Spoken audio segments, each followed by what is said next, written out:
India पर आपका बहुत बहुत स्वागत है। आज हम बात करने जा रहे हैं रियल एस्टेट के ऊपर कि सही हो, लॉन्ग टर्म तक चले और जिसकी डिमांड भी हो मार्केट में। मर्सिडीज़ कार बहुत अच्छी चलती है, उसकी रेट नहीं बढ़ती।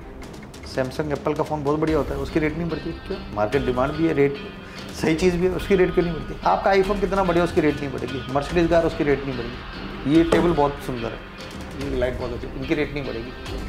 कई प्लॉटिंग बेचने वाली कंपनियाँ 2000 एजेंट अपॉइंट कर लिए, लो 10,000 वैल्यू मिल गया एजेंट। अब रेरा ने नियम बनाया कि अगर आप बिल्डर कमीशन देगा तो रेरा एजेंट को देगा, रेरा ही काम करेगा। अब ये क्यों किया था? ताकि हर कोई काम ना करे।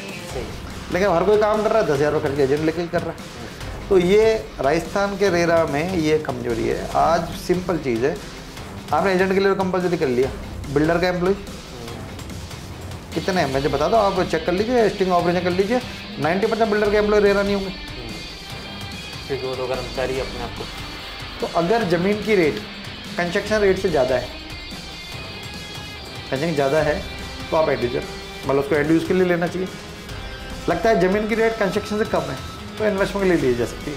रमेश टहलियानी सुख संपत्ति के संस्थापक हैं, रियल एस्टेट के विशेषज्ञ हैं और अजमेर से बड़ा नाम है। हाल ही में थाईलैंड में जाकर आए हैं, जहाँ इनको भारत गौरव अवार्ड दिया है। इंडिया पर आपका बहुत बहुत स्वागत है।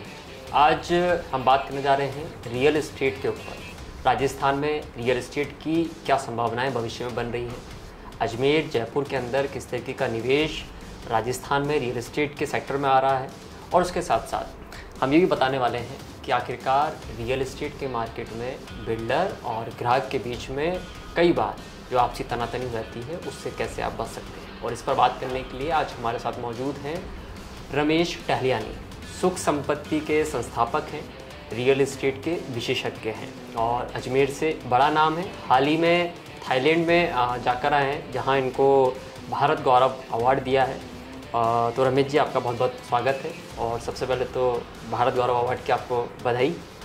सबसे पहले ये जानना चाहेंगे कि राजस्थान के अंदर अगर हम प्रॉपर्टी की अगर बात करें, रियल एस्टेट की अगर हम बात करें, तो निवेश की आज की तारीख में संभावनाएं क्या बन रही हैं? क्योंकि सरकार में परिवर्तन भी हुआ है और ऐसी उम्मीद दिख रही है राजस्थान में कि कई कंपनियां जो हैं वो राजस्थान में आने वाली है। मुख्यमंत्री खुद राइजिंग राजस्थान का कैंपेन चला रहे हैं, मुंबई जा रहे हैं, विदेश भी जा रहे हैं। ऐसे में क्या संभावनाएं रियल एस्टेट में? राजस्थान एक तो टूरिज़्म के हिसाब से काफ़ी लाइमलाइट में है काफ़ी टाइम से, और ये कभी एनआरऑक की दिया टाइम्स ऑफ इंडिया किसी में रिपोर्ट आई थी कि अभी बॉम्बे और गुड़गांव जैसे शहरों में सेचुरेशन आ गया, वहाँ पे रेट इतनी ज़्यादा बढ़ चुकी है और वहाँ पे डिमांड अब रेट अप्रिशिएट हो नहीं रही है। तो इन्वेस्टर नए मार्केट तलाश रहे हैं। तो टियर 2 टियर 3 सिटीज़ में अगर नाम ले तो जयपुर का नाम आ रहा है इंडिया में, और जयपुर के बात करते हैं जो एक कॉरिडोर नेशनल हाईवे का, और जहाँ पर इंडस्ट्रियल कॉरिडोर बन रहा है, तो उसमें जो भी आएंगे, उदयपुर भी आता है, अजमेर भी आता है, जयपुर भी आता है, तो इनको फ़ायदा मिलेगा ही मिलेगा। डेस्टिनेशन वेडिंग में आज उदयपुर इंडिया के टॉप 3 डेस्टिनेशन में आता था, और अब उदयपुर भी के बाद अब पुष्कर का आने वाला है। तो पुष्कर में काफ़ी इन्वेस्टमेंट हो रहा है, और पिछले 5 साल 3 साल से स्पेशली देखो तो पुष्कर में मुझे लगता है इतना इन्वेस्टमेंट आया जो हमने पिछले 10 साल में नहीं देखा। होटल इंडस्ट्री में, रियल एस्टेट में अब जो कहीं ना कहीं टूरिज्म से जुड़ा हुआ है, जिसमें होटल भी एक पार्ट है, डेस्टिनेशन वेडिंग भी एक पार्ट है, फिर एयरबीएनबी के हिसाब से भी लोग होते हैं, फार्म हाउसेस के हिसाब से भी लेते हैं। अब लोग टूरिज्म के हिसाब से आएंगे तो होटल भी चाहिए, रेस्टोरेंट भी चाहिए, शॉपिंग के लिए भी चाहिए, रिलेटेड कई सर्विसेज होती है, फूड भी चाहिए, लेबर भी चाहिए, तो सब इंडस्ट्री को सब फ़ायदा होता है। तो ओवरऑल मैं काफ़ी ऑप्टिमिस्टिक हूँ, और ढंग से अगर इन्वेस्टमेंट सही प्रॉपर्टी में किया जाए तो पिछले मैं 10 साल से देख रहा हूँ आराम से 15 से 18% रिटर्न आना कोई बड़ी बात नहीं है अजमेर में, प्रिंसिपल सेफ्टी के साथ। अजमेर में और जयपुर में हर प्रॉपर्टी में नहीं आएगा, सेलेक्टेड किसी एनालिसिस किसी एक्सपर्ट की सलाह से करेंगे, पूरा एनालिसिस करके करेंगे, तो 15 से 18% रियल एस्टेट रिटर्न आना कोई बड़ी बात नहीं है, और ये बहुत अच्छे रिटर्न होते हैं। अगर प्रॉपर्टी बाज़ार पर हम वैश्विक जो आर्थिक बदलाव देखे जा रहे हैं, अगर उनको नज़र करें तो क्या बड़ा बदलाव राजस्थान में? वैश्विक की बात करें तो देखो, जो ग्लोबल सेंटिमेंट्स होते हैं उसका फ़र्क तो स्टॉक मार्केट पड़ता ही है। रियल एस्टेट मार्केट पे डेमोग्राफी का बहुत असर पड़ता है। अगर बाहर की कंपनियां इंडिया में आके इन्वेस्ट करती है, राजस्थान इन्वेस्ट करती है, तो कुछ जगह प्रॉपर्टी बढ़े, बट उतने ज़्यादा नहीं आता है। डेमो को जैसे जैसे पॉपुलेशन बढ़ती जाती है, जनसंख्या बढ़ती जाती है, तो लोगों को घर चाहिए, लोगों की आय बढ़ती जा रही है, तो आय बढ़ेगी तो लोगों को बेहतर घर चाहिए, बड़ा घर चाहिए। आप किसी भी शहर का एग्जाम्पल दें, हर शहर में एक पुराना शहर होता है, एक नया शहर होता है, तो लोग पुराने शहर से नए शहर में जाते हैं, और हर शहर की हर 5 साल बाद बॉर्डर बढ़ती जाती है। आज किसी भी शहर में जाके देखिए, चाहे राजस्थान को कहीं का भी हो, उसकी 5 साल पहले बॉर्डर क्या थी, 10 साल पहले बॉर्डर क्या थी, बड़ी हो गई है। हमें जो बॉर्डर बढ़ती जा रही है, तो बॉर्डर एक्सपांड होती जा रही है। तो ये क्यों होती जा रही है? लोग बेहतर घर चाहते हैं, बड़ा घर चाहते हैं, खुला घर चाहते हैं, खुली हवा में चाहते हैं। तो जिस हिसाब से पॉपुलेशन बढ़ती जा रही है, तो रियल एस्टेट डिमांड बढ़ती जाएगी। रोटी कपड़ा मकान तो बेसिक नीड है ही है। तो वर्ल्ड में अगर कंपेयर करते हैं, इंडिया की जनसंख्या सबसे ज़्यादा है, तो सबसे अच्छे ग्रोइंग है। तो इस मामले में तो रियल एस्टेट के लिए अगले 10-20 साल तक हमें कुछ सोचने की ज़रूरत नहीं है। एक सेफ असेट क्लास है। स्टॉक मार्केट से कंपेयर करते हैं तो स्टॉक मार्केट बहुत असर होता है। जैसे चाइना और का कुछ भी पॉलिसी आ गई, या रशिया में वार हो गया, या अमेरिका में फेडरल रेट्स कम हो गई, या अभी जापान में जैसे इंटरेस्ट रेट का हुआ, ऊपर नीचे होता रहता है, तो ऊपर नीचे होता रहता है। ऐसा रियल एस्टेट बहुत कंपेरेटिवली कम होता है। हालांकि रियल एस्टेट में लिक्विडिटी की दिक्कत होती है, बट ठीक ओवरऑल कंपेयर करोगे तो रिटर्न आपको रियल एस्टेट ज़्यादा मिलेंगे अगर सही प्रॉपर्टी इन्वेस्ट करेंगे। तो ये मान के चलें कि लोग अब बड़े घर लग्जरी सेगमेंट में जाने के लिए तैयार हो रहे हैं। पिछले 2 साल में देखूँ, आज से अगर जैसे मैं 2017 की बात करूँ, जब नोटबंदी हुई थी, उसके बाद अफोर्डेबल हाउसिंग में बहुत इन्फ्लो आया था, बहुत बड़ा तेज़ी आई थी मार्केट में। आपने देखा होगा हर शहर में अफोर्डेबल काफ़ी प्रोजेक्ट आ रहे थे। तो 2017, 18, 19, 20, 21, 22 तक काफ़ी तेज़ी रही। लेकिन 2022 के बाद थोड़ा ट्रेंड चेंज हुआ है। 23 और 24 में झुकाव लग्जरी सेगमेंट की तरफ ज़्यादा है। अब लोग बड़े घर चाहते हैं, बड़े फ्लैट चाह रहे हैं। लोग आज से 10 साल पहले लोग सोचते थे कि हम शहर के जितने नज़दीक रहेंगे बढ़िया रहेगा, क्योंकि हमें सुविधाएं चाहिए, पब्लिक ट्रांसपोर्ट चाहिए, क्योंकि पब्लिक ट्रांसपोर्ट निर्भर रहते थे। शहर में एक ही मार्केट होता था। आज किसी भी शहर में जाओ, सैटेलाइट मार्केट हो गए। जयपुर जाओ, चाहे अजमेर जाओ, अलग अलग एरिया में नए नए मार्केट डेवलप हो गए। आजकल गाड़ी सबके पास है, तो आजकल लोग दूर जाने में कोई तकलीफ नहीं है। तो अब जब दूर जा ही रहे, तो फिर लोग सोचते हैं कि चलो कोई दिक्कत नहीं, किलो और कर लेंगे, बड़ा कर लेंगे, 100 गज की जगह 200 कर लेंगे। तो ये ट्रेंड बढ़ रहा है। पिछले 2 साल से लग्जरी सेगमेंट में काफ़ी अच्छी डिमांड बढ़ी है, और हम उम्मीद करते हैं और बढ़ेगी। राजस्थान के प्रॉपर्टी बाज़ार में स्थानीय व्यापार और उद्योग का कितना प्रभाव और क्या असर रहता है? देखिए, अगर जो आदमी इन्वेस्टर होता है, इन्वेस्टमेंट वो वही पैसा करता है जो उसका एक्स्ट्रा प्रॉफिट होता है, या उसके एक्स्ट्रा पैसा पड़ा होता है, वो नॉर्मली कहाँ से कमाता है? लोकल व्यापार से। अधिकतर अगर 80-90% देखेंगे तो लोकल व्यापार से कमाएंगे। एक्सपोर्ट रिलेटेड जैसे IT बिजनेस, वो या राजस्थान में इतना है नहीं। अब अजमेर, राजस्थान में देखा जाए, जयपुर में कुछ ज्वेलरी का, डायमंड वगैरह का एक्सपोर्ट होता है, या वहाँ कुछ सांगनेरी प्रोडक्ट होता है, टेक्सटाइल भी कुछ होता है। अगर यहाँ की बात करें, अजमेर की बात करें, तो पुष्कर से गुलकंद भी होता है, आंवला भी होता है, और ये कुछ टेक्सटाइल भी होता है। तो हर शहर का कुछ ना कुछ लोकल प्रोडक्ट होता है जो एक्सपोर्ट होता ही है। अब वो एक्सपोर्ट करते हैं, जब पैसा आता है, तो मुझे जो ट्रेडिशनल बिजनेसमैन है, 80% लोग, 75-80% मैं श्योर हूँ, वो अपने ऐसी जगह इन्वेस्ट करते हैं जहाँ उनका कंट्रोल है।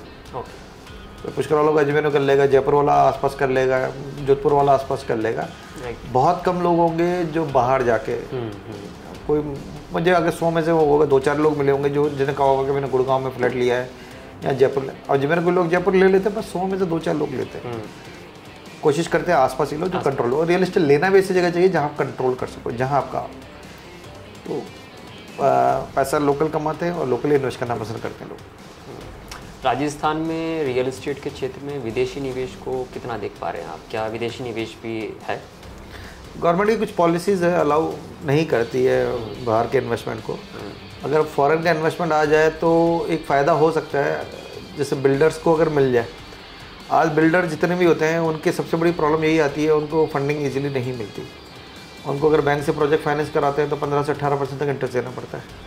और अगर ये फॉरेन कंपनीज़ को अलाउ कर दिया जाए, वो उनके लिए तो आज 6% भी बहुत अच्छा ब्याज है, 8% बहुत अच्छा ब्याज है। और फॉरेन से पैसे आने में कुछ मनी लॉन्ड्रिंग, इस तरह के कुछ इश्यूज़ हैं, जिस कारण इतना आसान नहीं है। बट इनडायरेक्टली देखा जाए तो अगर मैं अजमेर की बात करूँ, यहाँ के कई NRIs हैं जो अफ्रीका में हैं या दुबई के हैं, वो पैसा कमाते हैं यहाँ इन्वेस्ट करके ही। फंडिंग की बात थोड़ी अलग होती है, फंडिंग वाला रूट में थोड़े से कॉम्प्लिकेशन टेक्निकलिटीज ज़्यादा है। अगर वो हो जाए रियल एस्टेट में तो कहीं हो सकता है कि प्रॉपर्टी के दाम घट जाए, हो सकता है कि एवरेज रिटर्न कम हो जाए, लेकिन एंड यूज़र के लिए प्रॉपर्टी सस्ती हो जाएगी। तो क्योंकि सिर्फ ब्याज कम लगेगा तो कॉस्टिंग कम होगी, कॉस्टिंग कम लगेगी तो कीमत कम होगी, कीमत कम होगी तो जो ज़रूरतमंद है उनको वो घर मिल सकता है। इन्वेस्टर को हो सकता है थोड़ा सा रिटर्न कम मिले। मतलब आप इसके फेवर में हैं कि रियल एस्टेट में जो FDI है, विदेशी निवेश है, वो देखिए रियल एस्टेट बेसिकली होता है यूज़ के लिए होता है। इन्वेस्टमेंट तो अभी पहले 20-30 सालों से हो रहा है, उससे पहले आज सैकड़ों सालों से किसी ने इन्वेस्टमेंट के लिए नहीं लिया। 47 के बाद है लोग तो लेते घर रहने के लिए, प्रॉपर्टी घर लेने के लिए होती थी। अब क्या है कि जनसंख्या बढ़ती गई, डिमांड बढ़ती गई, रहने योग्य प्रॉपर्टी बहुत कम है। ज़मीन तो बहुत है पर रहने योग्य कितनी है? या तो पहाड़ है, या दलदल है, या जंगल है, या समंदर है। तो लिमिटेड प्रॉपर्टी है जहाँ पे कनेक्टिविटी भी हो, सुविधाएं भी हो, सिक्योरिटी भी हो। तो जब ज़मीन सीमित है तो लोगों को लगने लगा कि यार सीमित है, डिमांड ज़्यादा बढ़ रही तो इन्वेस्ट करते, तो इन्वेस्ट करने लगे। अब इन्वेस्टमेंट में अब इतने जब रिटर्न आने लगे तो लोग उधार लेके भी करने लगे। अब सीधी बात है, आज उधार एक आपकी कॉस्टिंग है जो ब्याज दे रहे हो और जो प्रॉफिट है, तो जितनी आपकी कॉस्टिंग कम होगी उतना प्रॉफिट भी बढ़ेगा। तो जो इस बिजनेस प्रोफेशनल बिल्डर्स हैं या ट्रेडर्स हैं उनको फ़ायदा हो सकता है। मैंने कहा था कि अगर ब्याज कम होगा तो कॉस्टिंग भी कम होगी तो एंड यूजर को फ़ायदा होगा, इन्वेस्टर को फ़ायदा होगा। बट पहले 18 मिलता था तो 15 मिलेगा, लेकिन ठीक है पहले तो मेरी कॉस्टिंग भी तो 15 थी, अब 12 हो गई, तो नेट में तो प्रॉफिट ही है। तो इसमें मैं ओके हूँ, मतलब मैं तो एग्री हूँ। अगर फॉरेन का पैसा आता है तो अच्छी बात है, और क्या अगर रियल एस्टेट में पैसा आता है तो 42 इंडस्ट्री को फ़ायदा होता है। सीमेंट भी बिकता है, सरिया भी बिकता है, लेबर मार्केट मिलता है, तो ओवरऑल असंगठित क्षेत्र भी एक तरीके से कनेक्टेड रहता है रियल एस्टेट से। अजमेर को लेकर बड़ी घोषणा हाल ही में हुई, IT पार्क की घोषणा हुई, और IT पार्क को अब आप कहाँ तक देख पा रहे हैं रियल एस्टेट में, और इसका दोनों का संबंध मतलब किस तरीके से देख पा रहे हैं? अजमेर को लाभ क्या हो सकता है? जी सच बताइए, क्या मैंने 2-3 महीने पहले इस घोषणा से पहले आपसे बात नहीं की थी? बिल्कुल की। मैं भी काफ़ी टाइम सोच रहा हूँ, कभी शहर के काफ़ी जब प्रबुद्ध नागरिकों से मिलते हैं तो हम यही कहते हैं, अजमेर के 80% घरों में सीनियर सिटीजन रहते हैं। राइट। सबके बच्चे पढ़ लिख के ब्रेन ड्रेन हो रहा है, बाहर जा रहा है, कोई गुड़गांव में, कोई पूना में, कोई बेंगलोर में, कोई हैदराबाद में, वो कहाँ काम कर रहे हैं? उसमें से भी आधे से ज़्यादा लोग IT कंपनियों में काम कर रहे हैं। आधे क्या, मुझे लगता है 70 से 80% लोग IT कंपनी में काम करते हैं। वो क्यों जाते हैं बाहर? क्योंकि वहाँ पे उनको जॉब अपॉर्चुनिटी ज़्यादा है। अगर ये अपॉर्चुनिटी उनको अजमेर में मिल जाए, अगर IT कंपनियों को मिल जाए, मेरा निवेदन आपसे, अगर मेरा मैसेज प्रशासन तक पहुँच सके, मैं तैयार हूँ।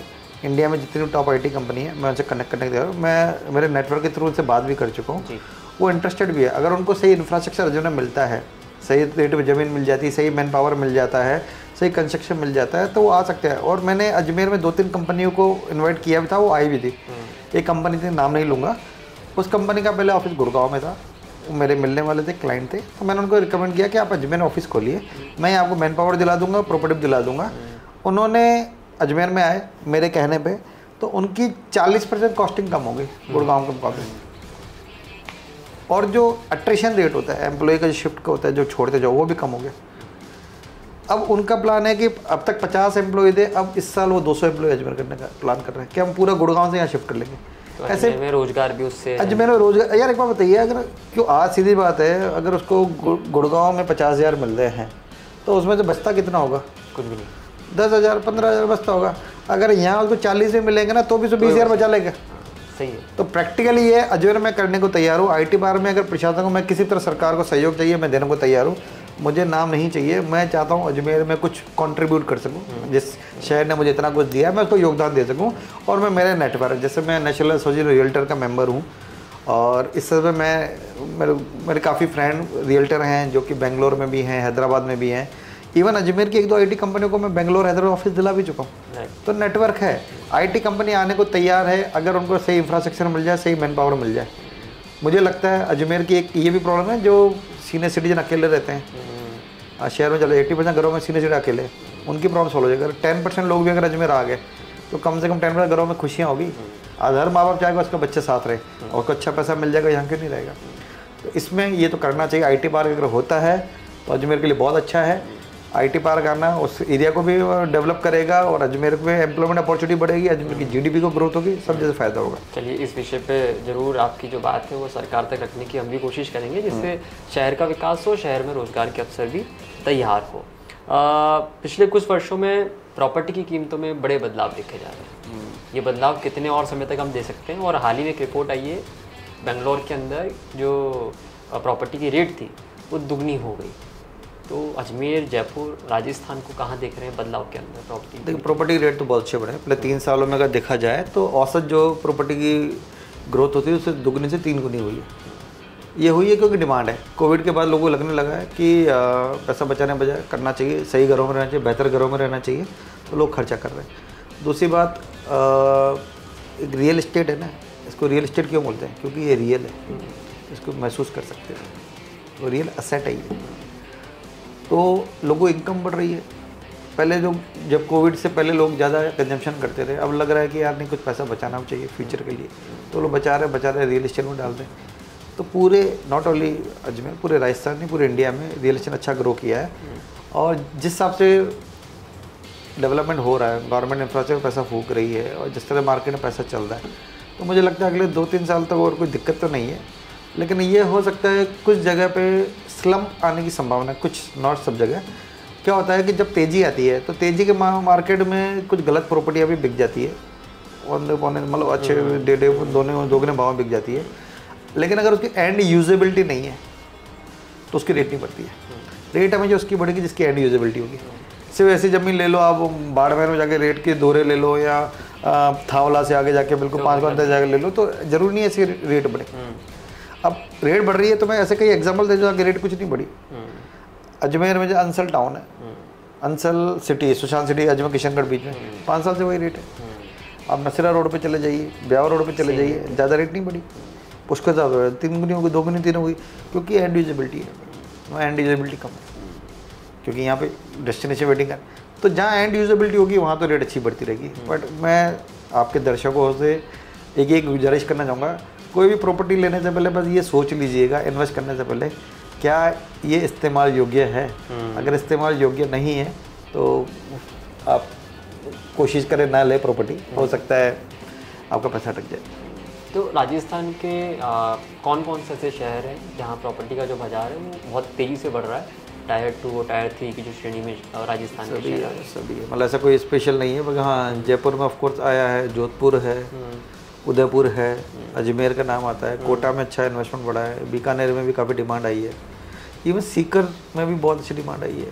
तो इन शहरों में तो मेरी नॉलेज में, बाकी कुछ ऐसी जगह जहाँ नॉलेज नहीं है, बाकी ये जोधपुर, उदयपुर, अजमेर, बीकानेर, कोटा, ये तो आज भी जयपुर के बाद प्राइम सेंटर ऑफ अट्रैक्शन है इन्वेस्टर के लिए। अच्छा, अगर निवेश की बात करें रियल एस्टेट में, तो राजस्थान के छोटे शहरों में निवेश सही है या बड़े शहरों में सिर्फ लाभ निकाल सकते हैं? नहीं, जितने आप छोटे शहर में जाओगे कई बार ज़्यादा होता है, क्योंकि बड़े शहर में ऑप्शन ज़्यादा होते हैं, छोटे शहर में ऑप्शन कम होता है। आप विश्वास करेंगे, मुझे थोड़े दिनों पहले किसी ने नसीरात के आगे विजयनगर किसी ने रेट बताई वहाँ पे, वो रेट इतनी ज़्यादा थी, मेरे यकीन नहीं हुआ। 10 लाख रुपए गज ज़मीन की रेट। क्या सोच सकते, क्या है, छोटा होगा। तो कोई बड़ी बात नहीं, छोटे शहरों में भी रेट हो। अजमेर में कई जगह जो कोई जयपुर से लोग आते हैं, कहते हैं यार अजमेर की रेट जयपुर से ज़्यादा है। जब मैं बता रहा हूँ अजमेर के वैशाली नगर गौरव पथ में यहाँ पे इतनी रेट है, तो लोग कहते इतनी रेट, तो जयपुर हमारे रोड पे भी नहीं है, गुड़गांव में कई जगह नहीं है। इसके पीछे कारण क्या मानते हैं? Demand supply. यहाँ अजमेर में थोड़ी डेवलपमेंट, उतने डेवलपर है नहीं, बिल्डर है नहीं, कितना इंफ्रास्ट्रक्चर हो। दूसरी बात क्या है, यहाँ इतना जो शहर में तो लिमिटेशंस है। अब एनआरआई बाहर से पैसा तो लेकर आ गए, अब लगाना है, अब ऑप्शन ही कम है, तो रेट बढ़ेगी। आपको अजमेर एक चीज़ और बताऊँ, अजमेर में करीब मान चलिए 20 से 22% पॉपुलेशन जो है ना सिंधीज़ की है, और लगभग मान के हर घर में एक सिंधी है। अरे हर सिंधी एनआरआई है, हर सिंधी की फैमिली एक एनआरआई है, ठीक है। और एनआरआई 90% एनआरआई इन्वेस्ट अपने ही करता है, पैसा कमा लेंगे इन्वेस्ट ही करते हैं। तो इन्वेस्ट करेंगे तो पैसा ही घूमेगा, रेटें बढ़ेगी। आज प्रॉपर्टी बाज़ार में राजस्थान के अंदर सरकार की किसी योजना का कोई लाभ ऐसा आपको नज़र आता है कि हाँ वाकई सरकार की किसी योजना का लाभ जो है वो रियल एस्टेट सेक्टर को या ग्राहकों को मिला हो? प्रधानमंत्री आवास योजना, मुख्यमंत्री आवास योजना का फ़ायदा काफ़ी लोगों को मिला था। 2022 से बंद हो गई थी, अभी वापस नया ड्राफ्ट बन गया है। कुछ समय वापस प्रधानमंत्री आवास योजना आने वाली है। मुख्यमंत्री और प्रधानमंत्री आवास योजना से कई ज़रूरतमंदों को घर मिला था, उसमें कुछ पॉलिसी में कुछ बदलाव किए जा रहे हैं, तो ये आएगी। पहले फ़ायदा हुआ था, अब भी फ़ायदा हुआ है। ढंग से इम्प्लीमेंटेज होती है तो फ़ायदा हो गई होगा। अफोर्डेबल सेगमेंट यूज़फुल है ग्राहकों के लिए। अफोर्डेबल सेगमेंट से कई लोगों पहली बार घर ले सके, कई लोग वो आपको भी जानते हैं, आइडिया है इस तरह का। तो अगर सही इस्तेमाल किया मतलब की जाए तो हर पॉलिसी अच्छी है। जो पॉलिसी मेकर होते हैं सोच समझ के बनाते हैं, इम्प्लीमेंटेशन की जरूरत है। अजमेर और राजस्थान के प्रॉपर्टी बाज़ार की अगर हम बात करें तो अगले 5 साल के अंदर उसके बाद आप क्या क्या संभावनाएं यहाँ देख रहे हैं? अभी अगर आप कभी विदेशों में जाएं या बड़े शहरों में जाएं, उनसे तुलना करें तो राजस्थान हो चाहे अजमेर हो, हमारे पास डेवलपमेंट के बहुत ज़्यादा स्कोप है। कहीं भी जाइए, मतलब अगर मैं दुबई को देखूँ, सिंगापुर को देखूँ, या इवन इंडिया में गुड़गांव को देखूँ या बेंगलोर को देखूँ, पुणे को देखो, तो उससे हमारे पास बहुत अच्छा स्कोप है। हम कर सकते हैं। आज भी देख रहे हैं हमारे यहाँ पानी बढ़ जाना, सड़कें टूट जाना, इन चीज़ों पे अगर काम हो जाए तो हमारा बहुत स्कोप है डेवलपमेंट का। हम भी बन सकते हैं, बेटर स्मार्ट है। राजस्थान में मेट्रो शहर की तर्ज पर कोई विशेष प्रोजेक्ट्स की डिमांड आपको लगती है कि होनी चाहिए, कोई प्रोजेक्ट्स आना चाहिए मेट्रो सिटीज़ की तर्ज पर? जयपुर में ही रहे। जयपुर भी धीरे धीरे मेट्रो सिटी की तर्ज पर है। जिस स्पीड से बढ़ रहा है, हो सकता है 5 साल में मेट्रो सिटीज़ में आ जाए। जो टॉप 10 में नहीं है अभी, तो जयपुर हो सके टॉप 10 में आ जाए। तो इनकी मांग जो है वो बढ़ रही है। देख, कोई भी शहर का कैपिटल होगा, किसी स्टेट का होगा, उसकी ग्रोथ वो बाकी शहरों से ज़्यादा ही रहेगी। बहुत कम जगह ऐसा होगा कि कैपिटल के ज़्यादा कई और की ग्रोथ हो। अब महाराष्ट्र में जाएंगे, मुंबई की ग्रोथ ज़्यादा रहेगी, चाहे पुणे कितना अच्छा, पर मुंबई की सबसे ज़्यादा रहेगी। हरियाणा में कितने भी शहर बढ़िया हो, लेकिन जो गुड़गांव की रहेगी वो गुड़गांव की रहेगी। पर क्या इससे उसके जो आसपास के इलाके हैं, जैसे अलवर हो गया, अजमेर हो गया, या फिर सीकर हो गया, इनकी डिमांड भी बढ़ेगी? एक्चुअली क्या, जब बाहर से इन्वेस्टमेंट आता है तो जो इन्वेस्टर होता है वो एक ऐसी जगह ढूंढता है जहाँ उसको सारी कन्वीनियंट मिले, एयरपोर्ट कनेक्टिविटी हो, जाके टाइम बचे, उसको सिक्योरिटी मिले, उसको ढंग से ऑफिस मिल सके, फैसिलिटी मिल सके। वो आमतौर पर कैपिटल में मिलती है। अगर छोटे शहर इंफ्रास्ट्रक्चर डेवलप हो जाए तो वहाँ भी आ जाएगा। राजस्थान के प्रॉपर्टी बाज़ार में निवेशक हैं, उनके सामने कौन कौन सी चुनौतियाँ आप मानते हैं जो उनके सामने आ रही है इस वक्त? जैसे आपने विदेशी निवेश की बात करी थी, ऐसे में और क्या चुनौतियाँ? 2 तरह के डेवलपमेंट हैं राजस्थान में। एक तो होता है जो गवर्नमेंट डेवलप करती है, जो भी डेवलपमेंट अथॉरिटी होती है, JDA जोधपुर अथॉरिटी या अजमेर डेवलपमेंट अथॉरिटी, इनका जो डेवलपमेंट है वो मेरे ख्याल से जिस तरह जो घोषणा होती है उस स्पीड से होता नहीं है। इम्प्लीमेंटेशन नहीं होता। आज अगर अजमेर की बात करें तो अजमेर में 16 साल से पृथ्वीराज नगर योजना है, DD-पुरम में, पंचली ब्लॉक है, 10 साल हो गए, पानी नहीं है, 15 सालों का पानी नहीं है। तो ये गवर्नमेंट की योजनाओं का अगर सही हो। प्राइवेट सेक्टर में भी कई डेवलपर ऐसे हैं जो वादे तो बहुत अच्छे करते हैं, बढ़िया ब्रोशर बनाएंगे, फैमिली वाला, मुस्कुराती खुश फैमिली का, वो लेकिन जब डिलीवरी की बात आती है तो राजस्थान के मैं कहूँगा 90% बिल्डरों ने या डेवलपरों ने निराश किया। तो क्या है, इसका नतीजा ग्राहक भी भुगतता है। अब ये बिल्डर भी भुगत रहे हैं। अब कोई बिल्डर पे ट्रस्ट नहीं करता है। अब भाई ये इंडस्ट्री भी अब तो ये कहते हैं हम जैसे हम भी काम करते हैं, हम पहले काम करते रहे, हाँ भाई बिल्डर अच्छा करेगा, नहीं अब नहीं। अब तो भाई कितना भी अच्छा बिल्डर, पहले काम करो, दिखाओ। हमें किसी वादे पे, किसी इरादे पे यकीन नहीं है, जो सामने है देखो वही लो। और ये मैं लोगों को कहूँगा, अगर आपका पहला घर है, पहली प्रॉपर्टी है, तो वही लो जो रेडी हो, रेडी टू मूव वाली।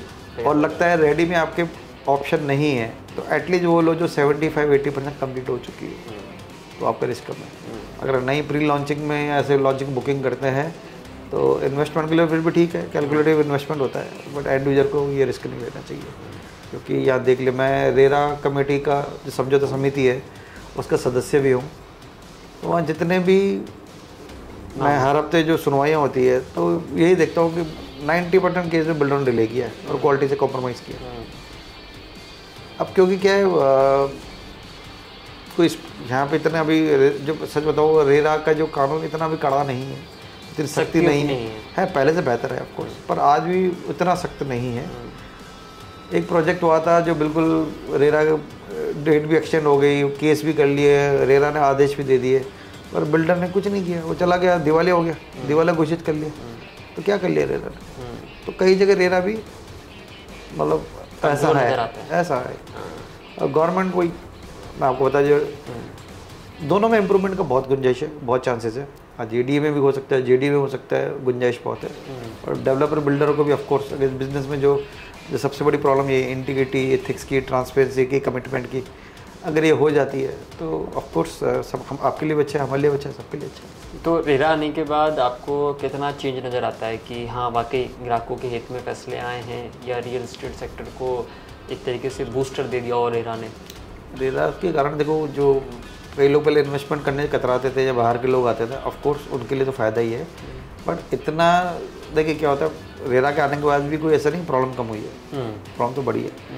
अब दूसरी प्रॉब्लम, अब रेरा मतलब कई ऐसे लोग हैं अब रेरा के नियमों के अंदर भी चलते चलते भी लोगों को मतलब वो चीट करना आता है, उनको कर सकते हैं। आपको रेरा ने पुरानी प्रॉब्लम सॉल्व की है, लेकिन नई प्रॉब्लम नई जनरेट हो गई है, नई जनरेट हो गई, तो बस ये होती जा रही है। तो ठीक है, पार्ट ऑफ प्रोसेस चलता रहेगा, और ठीक है थोड़ा। अब मैं आपको एक एग्जांपल देता हूँ, राजस्थान की बात करते हैं। ये मैंने प्रपोजल दिया भी है रेरा चेयरमैन को कि अमेरिका में जाओ या यूरोप में जाओ, वहाँ पे जो भी डील होती है वो एजेंट के थ्रू होती है। इंडिया में भी रियल एस्टेट एजेंट, ब्रोकर, दलाल इनके थ्रू होती है, पर एक फ़र्क है, अमेरिका में या यूरोप में एंट्री बैरियर है। कोई भी ब्रोकर तब तक काम नहीं कर सकता है जब तक कि वो पहले पढ़ाई ना कर ले, सारे बाय लॉज, सारे लीगल प्रोसेस, सारा कानून की जानकारी पढ़ना ले। उसके बाद वो एग्ज़ाम देना ज़रूरी होता है, एग्ज़ाम क्लियर करता है, उसके बाद बतौर अटॉर्नी असिस्टेंट किसी यहाँ 3 साल काम करना पड़ता है। वो 3 साल काम करता है तब उसको लाइसेंस मिलता है। हमारे राजस्थान में 10,000 रुपये दो लाइसेंस मिल जाता है। ऐसे आप जब रेरा एजेंट की लिस्ट निकालेंगे ना, तो 70% ऐसे लोग हैं जिनको कभी उन्होंने डील नहीं की होगी, बस किसी कमीशन ने कुछ एजेंट बन गए। कई प्लॉटिंग बेचने वाली कंपनियां 2,000 एजेंट अपॉइंट कर लिए, लो 10,000 रुपये लिए, मिल गया एजेंट। अब रेरा ने नियम बनाया कि अगर आप बिल्डर कमीशन देगा तो रेरा एजेंट को देगा, रेरा ही काम करेगा। अब ये क्यों किया था? ताकि हर कोई काम ना करे। सही है, लेकिन हर कोई काम कर रहा है, 10,000 रुपये खर्च के एजेंट लेके कर रहा है। तो ये राजस्थान के रेरा में ये कमजोरी है। आज सिंपल चीज़ है, आपने एजेंट के लिए कंपलसरी कर लिया, बिल्डर का एम्प्लॉय कितने हैं मुझे बता दो, आप चेक कर लीजिए, स्टिंग ऑपरेशन कर लीजिए, 90% बिल्डर के एम्प्लॉय रेरा नहीं होंगे, क्योंकि वो तो कर्मचारी अपने आप को बताते हैं। अब रेरा के लाइसेंस ले, अब लाइसेंस ले तो लिया 10,000, गवर्नमेंट को तो रेवेन्यू हो गया, पर इसमें इंश्योर क्या किया कि वो सही काम कर रहा है, गलत काम कर रहा है, वो एक लूपहोल। तो यहाँ भी होना चाहिए। मैंने प्रपोजल दिया है मैडम को कि मीनू गुप्ता जी को कि यहाँ पर भी कीजिए, एटलीस्ट 50 घंटे की ट्रेनिंग हो, 4 दिन या 25 से 50 घंटे ट्रेनिंग हो, और एग्ज़ाम दे, एग्ज़ाम पास करे बिना उसको ना दे, और कम से कम कुछ एक्सपीरियंस होना चाहिए। नहीं तो वैसे फ्रॉड जैसे होते रहे, आज सबसे फ्रॉड क्यों होते हैं, कोई भी एजेंट बन जाता है। अजमेर के 95%, राजस्थान के 95% ब्रोकर को पेपर चेक करना नहीं आता, लीगली वैल्यूएशन निकालना नहीं आती उनको, नहीं आती, जबकि बेसिक चीज़ है। उनको क्या लगता है एजेंट होता है, बायर को सेलर से मिला दिया, हो गया काम, कमीशन। नहीं, दैट इज़ रॉन्ग। एक सही एजेंट की यही पे ना, वो पूरा एंड टू एंड, और उसको सही प्रॉपर्टी पहले चेक करना है, एवेल्यूशन करना है, वो प्रॉपर्टी सही है कि नहीं लीगली, उसकी वैल्यूएशन सही है कि नहीं है, उसको प्रॉपर डॉक्यूमेंटेशन कराना है, लोनिंग कराना है, उसका पेपर वर्क कराना है, even out of paper work उसका म्यूटेशन करवाना, उसके जो अथॉरिटी में जो भी पेपर वर्क होता है उसका करवाना है, ये सारा का एजेंट का होता है, मगर नहीं करते। तो ये होना चाहिए। आज अगर एजेंट कमीशन ले रहा है तो उसकी जिम्मेदारी है। तो ये हमारे स्टेट में एक इम्प्रूवमेंट का बहुत बड़ा है। अगर ये हो जाएगा तो काफ़ी फ्रॉड कम हो सकते हैं, काफ़ी धोखेबाजी कम हो सकती है। और राजस्थान में प्रॉपर्टी में जो निवेश कर रहे हैं लोग, उनको निवेश करते वक्त किन किन बातों का ध्यान रखना चाहिए, आप क्या बताते हैं? डिपेंड करता है कि प्रॉपर्टी कई तरीके होते हैं। प्रॉपर्टी का एग्रीकल्चर लैंड भी होती है, और कुछ मकान भी होते हैं, कुछ बिल्डर्स के प्रोजेक्ट होते हैं, कुछ डेवलपमेंट अथॉरिटीज़ की भी होती है। अगर गवर्नमेंट डेवलपमेंट अथॉरिटी का ले रहे हैं और आप इंडिविजुअल हो तो ये देख लो पहले डेवलपमेंट हो चुका है कि नहीं हो चुका है। अदरवाइज आप, मैंने एग्जांपल दिए, कहीं नहीं हुआ डेवलपमेंट, इंडिविजुअल फंस जाता है। बिल्डर के आप ले रहे हो, अगर किसी डेवलप बिल्डर का, तो बिल्डर की पुरानी रेपुटेशन चेक कर लीजिए, कोशिश कीजिए नए इसके साथ रिस्क ना लो, उसका पुराना देख लीजिए, कोई प्रोजेक्ट उसने क्या किया है, वहाँ की जाइए, वहाँ के लोगों से मिलिए और पूछिए संतुष्ट है कि नहीं है, 4-5 हो तो ही कीजिए। रेरा नंबर वगैरह तो आजकल कॉमन है, सभी देख ही लेते हैं, तो बिल्डर का ट्रैक रिकॉर्ड देखना बहुत ज़रूरी है। इसके अलावा किसी प्रोफेशनल रियल्टर की सेवाएं लेना बहुत ज़रूरी है, क्योंकि रियल इस्टेट परचेज एक हिल स्टेशन पर ड्राइव करने जैसा है। हो सकता है आपको अच्छी ड्राइविंग आती है, पर हिल स्टेशन पे आपको सावधान रहना चाहिए। अगर आप ड्राइवर हायर करेंगे तो आप बेफिक्री से अपनी छुट्टियाँ एंजॉय कर पाएंगे, नहीं तो फिर सारे आपकी उसी में चल जाएगी, तो आपको मज़ा नहीं। प्रोफेशनल रियल्टर हो, जब देखिए आप अच्छे प्रोफेशनल रियल्टर कैसे पहचानें, उसके रेफरेंस चेक कीजिए, उसका रेरा चेक कीजिए, उसका पास्ट बैकग्राउंड देखिए, उसका देखिए ऑफिस है कि नहीं है, उसका कोई प्रोफेशनल डिग्री है कि नहीं है, उसका मार्केट रेपुटेशन कैसी है। इन चीज़ों से आप पता लगा सकते हो। अगर कोई भी एजेंट मिल गया, किसी से भी कर लिया, तो क्योंकि ये तो फिर वही बात हो जाएगी कि जो आपकी बीमार हो आप किसी भी नीम हकीम के पास चले गए, यार किसी के पास, एक हमारे पास पड़ा तो कंपाउंडर था, उसको प्यार से लोग डॉक्टर कहते हैं, उससे इलाज करा दिया। तो ये रिस्क आपका है। राजस्थान में प्रॉपर्टी खरीद फरोख्त के लिए कोई खास नियम या कानूनी जो प्रक्रियाएं हैं वो है जिसका ध्यान रखना चाहिए ग्राहकों को? मैंने बताया, जैसे कि अगर डेवलप लेते हो तो रेरा चेक कर लेना चाहिए। रेरा है तो मतलब सारे अप्रूवल होंगे। अप्रूवल जरूर चेक कीजिए, और किसी वकील को, मैंने कहा जैसे प्रोफेशनल एजेंट को या किसी वकील को हायर कीजिए, वो प्रॉपर्टी देख लेगा। कई बार डिस्प्यूट होते ही इसीलिए है कि आदमी विश्वास में कर लेता है और बाद में मालूम पड़ता है कि प्रॉपर्टी पहले से बिकी हुई है या पेपर नहीं है या कुछ भी होती है। ऐसा नहीं है कि हमसे भी होती है, ऐसी बात नहीं, गलती हमसे भी होती है, बट हमारी गलती के चांसेस 100 में 0.1% है।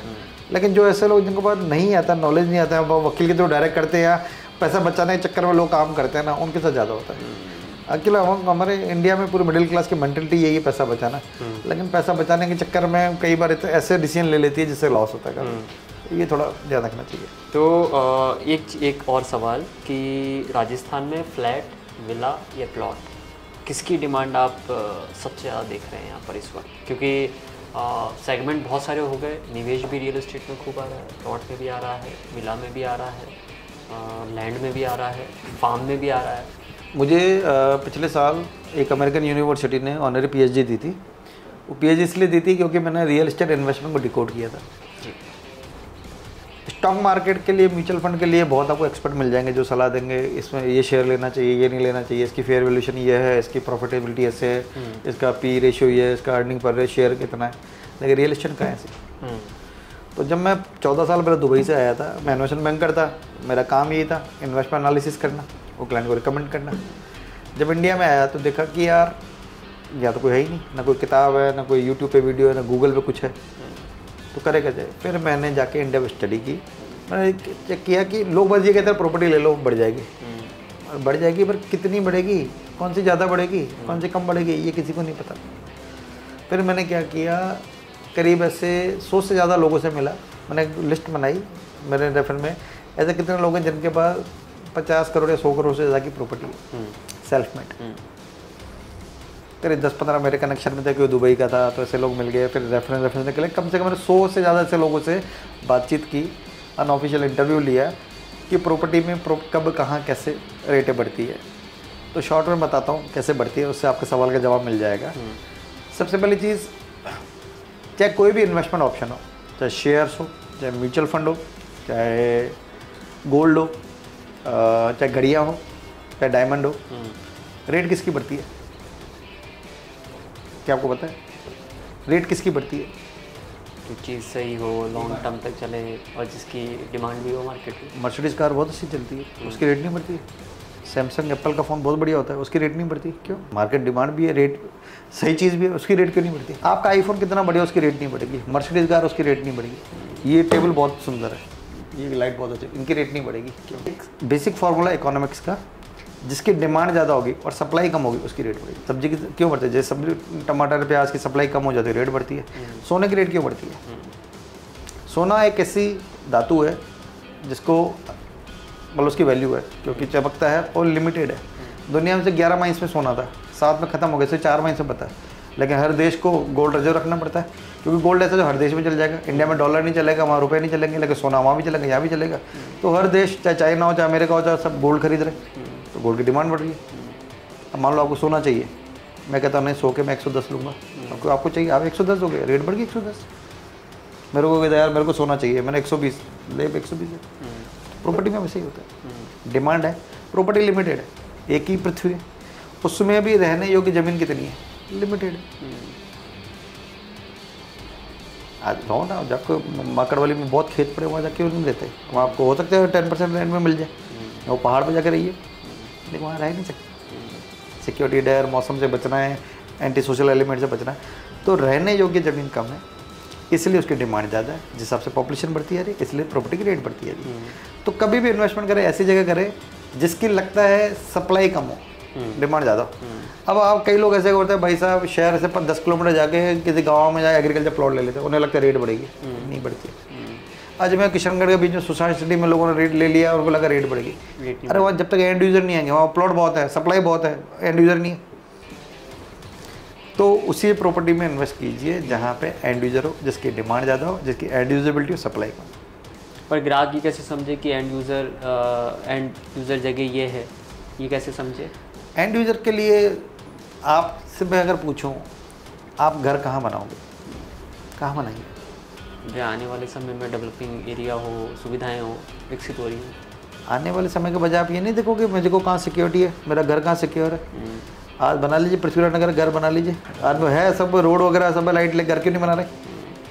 सबको लगता है मेरा घर अकेला होगा, रात को कोई चोर डाकू आ गए, कोई क्राइम कर गए, तो सेफ्टी तो होनी चाहिए, सड़क भी तो होनी चाहिए, पानी भी तो होना चाहिए, सीवरेज भी तो होना चाहिए, बिजली तो होनी चाहिए। तो बेसिक इंफ्रास्ट्रक्चर होगा तो वहाँ घर बनाओगे, तो ऐसी जगह इन्वेस्ट करेंगे। अब क्या होता है, इन्वेस्टमेंट में दो चीज़ होती है, दो तरह के बायर होते हैं, एक होता है एंड यूज़र, एक होता है इन्वेस्टर। मैं कई लोगों को, मेरे क्लाइंट को सलाह देता हूँ कि इन दोनों मिक्स मत करो। हमारे इंडिया में क्या सबसे मिडिल क्लास की सबसे बड़ा डिलेमा यही है कि ट्रेजेडी यही है, ये दोनों मिक्स कर देते हैं। आदमी घर लेने जाएगा, वो सोचता है कि यार मैं घर भी ले लूँ, उसकी रेट भी बढ़ती रहे, तो क्या होता है वो उसका, मैं कहता हूँ भाई आप डिसाइड करो आपका पर्पज़ क्या। आप इन्वेस्टमेंट हो तो एंड यूज़ का मत सोचिए, अगर आप एंड यूज़र हो तो इन्वेस्टमेंट मत सोचिए। अगर आप दोनों मिक्स कर दोगे तो आपको दोनों नहीं मिलेगी। मान लीजिए आपको छोला भटूरा पसंद है और पाव भाजी पसंद है, अब पाव के साथ छोले दे दो तो, या भटूरे के साथ वो दे दो तो नहीं होगा। तो मज़ा आएगा तो जो है, कई लोग मानते हैं, कई लोग नहीं मानते, तो फिर क्या वही सफ़र करते रहते हैं। आज अजमेर में देखिए कई लोग ऐसे हैं जो जिन्होंने एग्रीकल्चर प्लॉट ले लिया है, या जैसी अनऑर्गेनिक कॉलोनी प्लॉट ले लिया, आज पानी भर के डूबे हुए। ऐसे कई क्लाइंट्स को मैंने कहा था छोड़ो इसको और फ्लैट ले लो, नहीं हमें तो अपनी ज़मीन चाहिए, अपनी छत चाहिए, बजट भी नहीं है, ले लिया अनऑर्गेनाइज एरिया में, पानी में डूबे बैठे, सीलन आ रही है।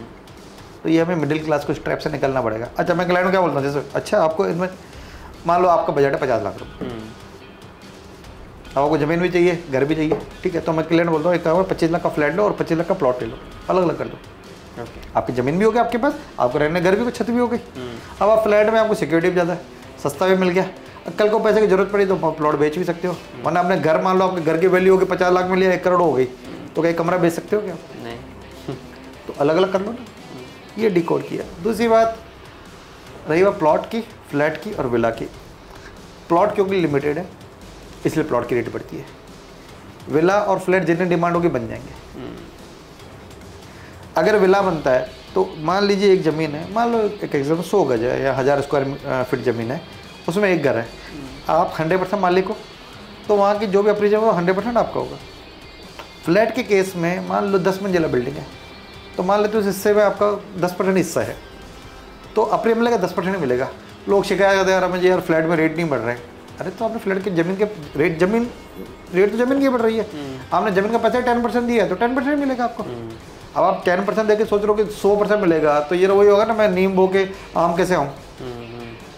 तो अगर आप फ्लैट ले रहे हो तो उसमें क्या है, आप भविष्य पैसे नहीं बचाओगे, खरीदते समय बचा रहे हो। एक जगह जहाँ विला 1 करोड़ का मिलता है वहीं फ्लैट आपको 50 लाख का मिलता है। तो विला लोगे 1 करोड़ का, जिसमें भविष्य में 1 करोड़ बढ़ेगा, 50 लाख रुपये बढ़ेंगे, लेकिन फ्लैट ले रहे हो तो आपके हाथ में 50 लाख रुपये बच रहे। तो बेसिकली रेट ज़मीन की बढ़ेगी, कंस्ट्रक्शन की रेट नहीं बढ़ती, कंस्ट्रक्शन डिप्रिशिएट होता है, उसकी वैल्यू डाउन होती जाती है। ठीक है, अकाउंटिंग में या आर्किटेक्ट में हर साल 3% लेस होती है। हम मान के चलते 35-40 साल एक कंस्ट्रक्शन की उम्र होती है, तो हर साल 3% मार्केट है। आज अगर कंस्ट्रक्शन का वैल्यू 10 लाख है तो अगले साल 9,70,000 होगी, 9,40,000 होगी, 3% लेस होती है, डेप्रिसिएशन हो जाएगी। क्योंकि ये जब होती है ना, वीर एंड टियर होता ही है, ज़मीन का नहीं होता। इसलिए आईफोन की रेट नहीं बढ़ती है, इसलिए ज़मीन की रेट बढ़ती है। तो ये डिकोडिंग जिसको समझ में आ गई वो वाइज डिसीजन ले सकता है और बेटर कर सकता है। तो क्या ये शायद पहली बार सुना होगा आपने? हाँ, फर्स्ट टाइम। एक चीज़ और, क्या रेट सही होती है, किस रेट पे इन्वेस्ट करना चाहिए, ये भी एक फेयर वैल्यूएशन क्या है। तो क्या होता है, इन्वेस्टमेंट तो अभी करने लगे। पहले लोग क्या करते थे, रहने के लिए घर लेते थे। तो जो भी आदमी घर लेता है उसमें, जो मैं इंडिपेंडेंट विला या मकान की बात कर रहा हूँ, तो उसमें क्या होता है, जो भी लैंड कंपोनेंट होता है, कंस्ट्रक्शन कंपोनेंट, वो 50-50 होता है या 60-40 होता है। तो अगर ज़मीन की रेट कंस्ट्रक्शन रेट से ज़्यादा है, कंस्ट्रक्शन ज़्यादा है, तो आप एंड यूज़र, मतलब उसको एंड यूज़ के लिए लेना चाहिए। लगता है ज़मीन की रेट कंस्ट्रक्शन से कम है, तो इन्वेस्टमेंट के लिए ली जा सकती है। फॉर एग्जांपल, मान लीजिए आपसे 50 लाख का आपका बजट है मकान का, वहाँ देखते हो कि 25 लाख की ज़मीन है, 25 लाख का कंस्ट्रक्शन होगा। अब अगर ज़मीन आपको 20 लाख की मिलती है तो वर्थ इन्वेस्टमेंट है, 30 लाख की मिलती है वर्थ एंड यूज़ है। तो ये एनालिसिस करना इजी है। बाकी अगर ये बहुत बड़ा क्या होता है, रियल एस्टेट का लोकल फैक्टर होता है, हर जगह अलग अलग पैरामीटर काम करते हैं।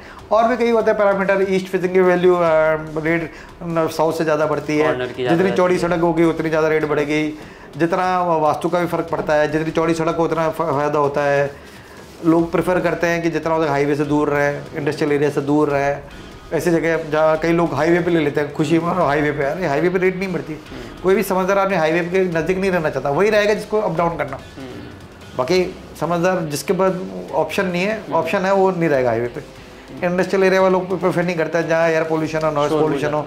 लोग ऐसे रहना पसंद करते हैं जहाँ आसपास कनेक्टिविटी हो, झील हो, पानी हो, पहाड़ी हो, तो अच्छा लगता ही है।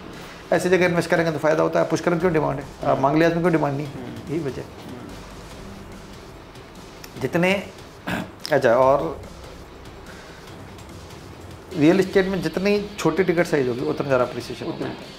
अगर आपका 1 करोड़ इन्वेस्टमेंट के लिए, तो मैं कहूँगा 25-25 लाख के 4 प्लॉट ले लो, चाहे तो एक साथ ले लो, ताकि एक भी बेच सको, 2 भी बेच सको, 3 भी बेच सको, 4 भी बेच सको। जितनी छोटी होगी उतनी डिमांड ज़्यादा, उतनी अप्रिसिएशन ज़्यादा, परसेंट है उसमें।